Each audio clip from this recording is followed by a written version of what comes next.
Et bonjour les anatomistes et bienvenue dans cette nouvelle vidéo consacrée à la gériatrie et à la gérontologie. Nous allons aborder ces concepts de gériatrie et de gérontologie, mais également qu'est-ce qui définit un patient gériatrique, et nous allons avoir un point de vue démographique et socio-économique de la gériatrie et de la gérontologie. Et dans une prochaine vidéo, nous allons étudier les processus physiologiques qui sont liés aux personnes âgées.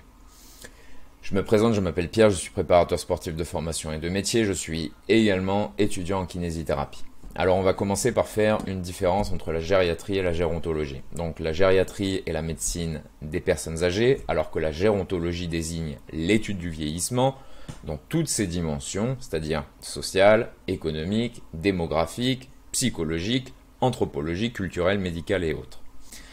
La gériatrie est donc une des composantes de la gérontologie. La médecine gériatrique, c'est la spécialité médicale concernée par les affections physiques, mentales, fonctionnelles et sociales des malades âgés, en particulier lors de soins aigus, chroniques, de réhabilitation, de prévention et en fin de vie. Donc le but de la médecine gériatrique, c'est le diagnostic et l'évaluation intégrale de la personne âgée. C'est un traitement multidisciplinaire, d'accord ? Un cardiologue n'est pas de la médecine gériatrique, mais la médecine gériatrique est une vue d'ensemble des personnes âgées et de leur diagnostic et de leur évaluation. Ce groupe de patients présente en général de multiples pathologies évolutives qui requièrent donc cette approche globale. C'est ce que nous allons voir dans la deuxième partie de cette vidéo. La médecine gériatrique s'intéresse également au rétablissement fonctionnel, à la réinsertion dans la société et dans la communauté, et son but c'est de prévenir, récupérer et minimiser la perte d'autonomie. On parlera de vieillissement actif. Alors ce terme est utilisé pour désigner le fait d'aider des personnes âgées à rester aussi longtemps que possible, les acteurs de leur propre vie, et également à contribuer à l'économie et à la société dans la mesure du possible. Alors qu'est-ce qui définit un patient gériatrique? Est-ce que c'est uniquement lié à l'âge? Non. Alors on va retrouver plusieurs différences dans la littérature, mais c'est pas très important. On va définir le premier critère d'éligibilité, si je puis dire, des patients gériatriques, c'est qu'ils aient plus de 75 ans. Alors vous avez quand même la plupart des patients qui ont plus de 65 ans, mais les principaux défis de la spécialité de la médecine gériatrique concernent particulièrement le groupe des 80 ans et plus. Le deuxième critère, c'est la pluripathologie. Troisième critère, le phénomène de dépendance et une maladie donc, qui entraîne une perte de la capacité. Quatrième critère, c'est l'existence d'une pathologie mentale.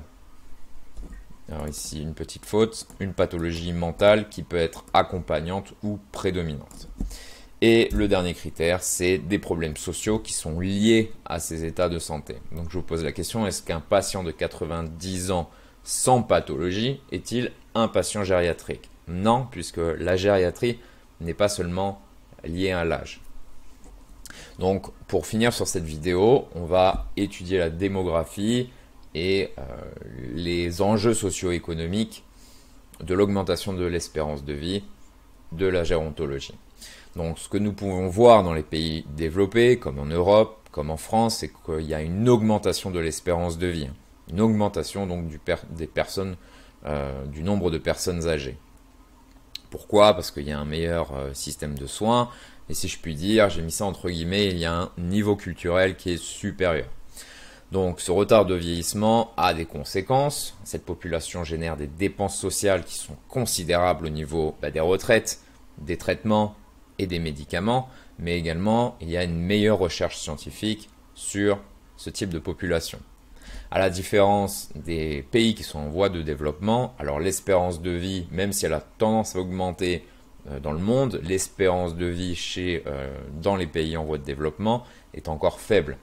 Par exemple, plus de 15 pays africains ont une espérance de vie inférieure à 50 ans en 2007. Et donc, bien sûr, des ressources économiques moins développées, donc un système de soins moins développé. Alors ce qui est intéressant de noter, c'est que le vieillissement de la population n'a pas de précédence historique. D'accord, l'espérance de vie a commencé à augmenter à partir des années 1950-1960. Moi, je vais vous montrer un schéma par rapport à ça. Donc, vous voyez ici, on a plusieurs représentations. En bleu, nous avons l'augmentation de l'espérance de vie depuis les années 1960 jusqu'à la fin des années 2009-2010. Donc, vous voyez que l'espérance de vie dans le monde augmente tout de même. D'accord? Ici, dans l'espace euro, donc elle est plus élevée, d'accord? Et qui est liée évidemment avec des personnes qui ont de plus grandes ressources.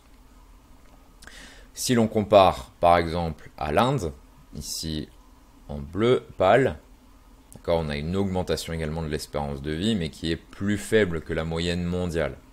Et si on regarde la courbe des pays qui présentent un faible niveau de revenus, on voit que l'espérance de vie augmente, ok, mais qu'elle est inférieure à la moyenne mondiale. Ici, par exemple, ceux qui sont en bas de la courbe sont l'Afrique subsaharienne. Ok. Alors, pardon, ouais, middle income, alors moyen, revenu moyen, et ici low income, hein, qui est tout en bas. Voilà pour ça. Donc, ce vieillissement de la population, on l'a vu, a commencé à augmenter depuis les années 50, les années 60. C'est donc il y a un taux de prévalence des personnes fragiles, bien sûr, et qui présentent plusieurs pathologies. Alors, la prévalence, ça ne pas confondre avec l'incidence. La prévalence, c'est donc le nombre de cas d'une maladie dans une population à un moment donné, et qui englobe aussi bien les nouveaux cas, on pourra parler là d'incidence, que les anciens cas. Et donc, cette population, enfin, plus l'espérance de vie augmente et plus cette population est soumise à des facteurs de comorbidité qui est la présence d'un ou plusieurs troubles associés à un trouble ou une maladie primaire, hein, qui est caractéristique, comme je le disais, de cette population. Donc l'augmentation de l'espérance de vie, on a déjà un petit peu parlé, mais donc ça va entraîner une augmentation et une forte utilisation des ressources en santé publique et en sanitaire. Une grande dépense au niveau des retraites, des traitements, des médicaments, une augmentation des soins primaires, des lits d'hospitalisation et un besoin dans la continuité des soins. Le vieillissement de la population est généralisé et touche presque tous les pays du monde, ça c'est ce que nous avons vu. Alors quels sont les objectifs de la gériatrie? Améliorer la qualité de l'assistance et la gestion des ressources sanitaires et faire que ces personnes âgées deviennent des acteurs actifs de notre société. Ensuite, je voulais vous montrer un graphique de type pyramidal. Alors, je ferai peut-être l'année prochaine des cours en santé publique, qui est une matière que j'apprécie fortement, mais on va terminer un petit peu sur de la santé publique avant de continuer sur les processus, les changements physiologiques qui se déroulent vers ce type de patient, pardon. Donc, on va comparer deux démographies différentes. Donc ici, vous avez la pyramide des âges de l'Afrique centrale en 2000. Masculin, féminin.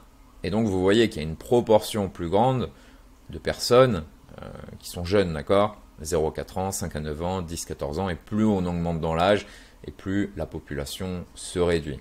D'accord? Je crois aussi qu'au Vietnam, il y a ce phénomène où il y a une grosse partie de la population qui a moins de 25 ans, quelque chose comme ça. Alors, je ne suis pas sûr des chiffres, mais c'est juste pour vous donner un ordre d'idée. Donc, effectivement, là, les personnes vieillissent, mais comme le système de soins est moins développé que dans les pays développés, les gens ont tendance donc à décéder plus rapidement. Et si l'on compare ça avec une espérance de vie, par exemple en France, alors où est-ce que j'avais préparé ce schéma ?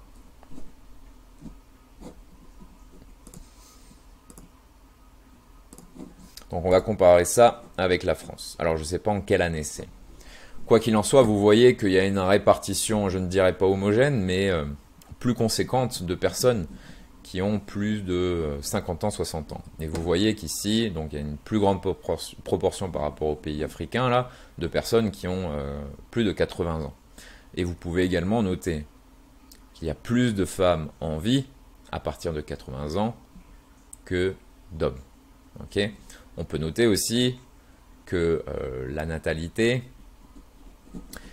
comment dire ça, que dans les pays africains, il y a une forte natalité et que là, la natalité est un petit peu moindre.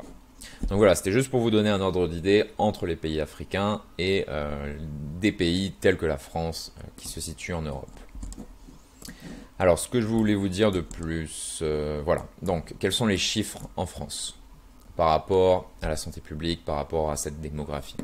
Donc ici, en 2020, à l'heure où je vous parle, on est 67 millions d'individus. Et on a une espérance de vie à la naissance, en 2019 par l'INSEE, de 82 ans. Pour les hommes, elle est de 79 ans, 7, et pour les femmes de 85,6 ans. Et bien sûr, cette espérance de vie a augmenté depuis 2018. Alors au cours des 60 dernières années, les hommes comme les femmes ont gagné 14 ans d'espérance de vie, ce qui est énorme. Et on retrouve dans la structure par âge, on a 18,5% de la population qui a entre 0 et 14 ans, 62,7% de la population qui a entre 15 et 64 ans, et 18,8% de la population qui a plus de 65 ans et plus. Alors, je voulais vous montrer des schémas qui sont très intéressants.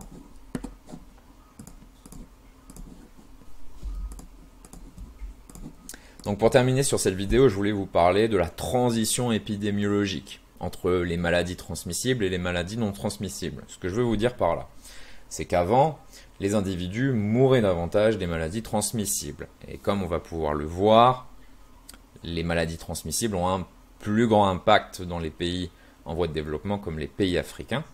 Et aujourd'hui, les individus meurent davantage de maladies non transmissibles, de maladies chroniques, des infarctus, des AVC, des cancers. Alors je vais vous montrer ça.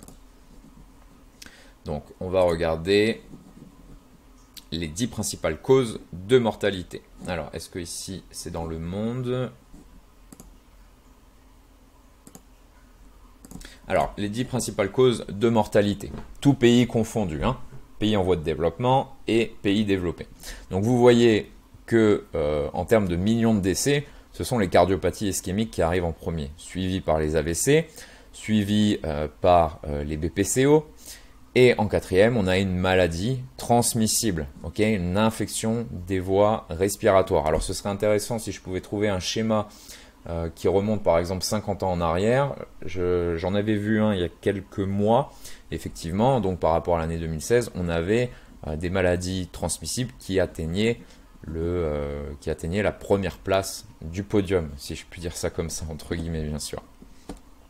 Donc Alzheimer et autres démences, le diabète sucré, accident de la route, les maladies diarrhétiques, tuberculose. Alors, cause de mortalité, qu'est-ce que je pourrais taper? 1950.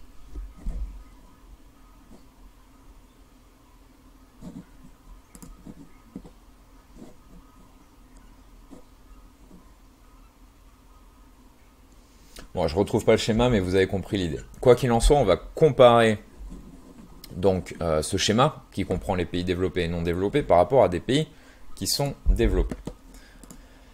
Alors voilà des pays à revenus élevés. Donc, qu'est-ce qu'on peut noter?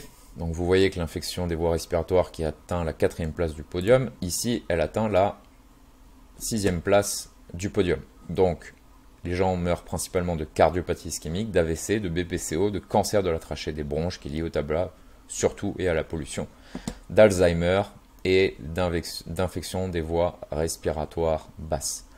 Et ce qui va être intéressant de noter, ça va être la cause de mortalité dans les pays à faible revenu. Et donc vous voyez cette différence épidémiologique. Dans les pays à faible revenu, les gens meurent principalement d'infections des voies respiratoires basses. Ceci pour 2 raisons. Le système de santé est moindre, d'accord, donc les maladies transmissibles se transmettent plus.